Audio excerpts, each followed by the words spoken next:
Ever wonder how there can be so many different kinds of paint? I'm Danny Lipford with Tips for Today's Homeowner.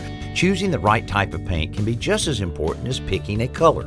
One problem every home encounters is exposure to sunlight. UV rays can cause paint to fade, chalk, and lose its original tint. Latex paint tends to resist these effects better than oil-based paints. Another enemy of outside wood is moisture. Wood exposed to wet conditions will expand and contract, causing some paints to crack and flake.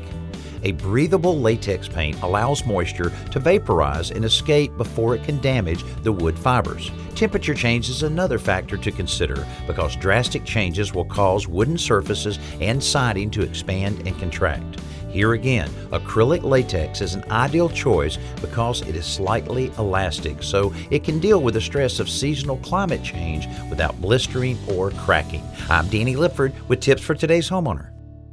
From patio to paradise, enter our Backyard Paradise contest through April 14th to win $10,000 in paved stone materials and labor, giving you the yard of your dreams. Go to todayshomeowner.com/contest and tell us why you need a Backyard Paradise makeover.